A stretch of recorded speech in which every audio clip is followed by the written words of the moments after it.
ഏതൊരു സാധനത്തിന്റെ ഡിമാൻഡ് കൂടുന്നു അതിന്റെ സപ്ലൈ കൂട്ടാനും ആളുണ്ടാവും. ഇതൊരു എക്കണോമിക് നിയമമാണ്.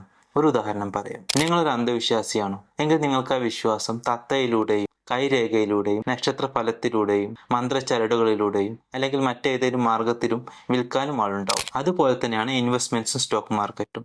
നിങ്ങളുടെ ഡിമാൻഡ് പെട്ടെന്ന് പണം ഉണ്ടാക്കലാണെങ്കിൽ നിങ്ങൾക്ക് ഇൻട്രാഡേയും എഫ് ആൻഡോയും ക്രിപ്റ്റോയും ഒക്കെ വിൽക്കാനും ആളുണ്ടാവും. അങ്ങനെ പെട്ടെന്ന് കാശുണ്ടാക്കാനുള്ള ഓപ്ഷൻസ് അവൈലബിൾ ആയിരുന്നെങ്കിൽ അംബാനി ജിയോയിൽ ഇൻവെസ്റ്റ് ചെയ്യില്ലായിരുന്നു. അദാനി ഇത്രയധികം പോർട്സിൽ ഇൻവെസ്റ്റ് ചെയ്യില്ലായിരുന്നു. രത്തൻ ടാറ്റ റേഞ്ച് റോവറിലും ജഗ്വാറിലും ഇൻവെസ്റ്റ് ചെയ്യില്ലായിരുന്നു. യൂസഫ് അലി ഇത്രയധികം സൂപ്പർ മാർക്കറ്റുകളും മാളുകളും പണിയില്ലായിരുന്നു. ഒരു കാര്യം മനസ്സിലാക്കുക, ഒരു നല്ല ഇൻവെസ്റ്റർ എപ്പോഴും ചിന്തിക്കുന്നത് ലോങ് ടൈമിലേക്കാണ്. അവിടെ തന്നെയാണ് റിയൽ ഗ്രോത്ത് ഉള്ളതും. നിങ്ങളും നിങ്ങളുടെ ഡിമാൻഡിൽ മാറ്റം വരുത്തുക. പെട്ടെന്ന് പണമുണ്ടാക്കുന്നതിന് പകരം റിയൽ ഗ്രോത്തിനെ ഡിമാൻഡ് ചെയ്യുക. ഇതുപോലുള്ള സാമ്പത്തിക അറിവുകൾക്കായി വോൾസ് ആൻഡ് ബൂൾസ് യൂട്യൂബിൽ സബ്സ്ക്രൈബ് ചെയ്യുക. അതുപോലെ തന്നെ സ്റ്റോക്ക് മാർക്കറ്റ് റിലേറ്റഡ് ആയിട്ടുള്ള സംശയങ്ങൾക്ക് സ്ക്രീനിൽ കാണുന്ന വാട്സാപ്പ് നമ്പറിൽ കോൺടാക്ട് ചെയ്യുക.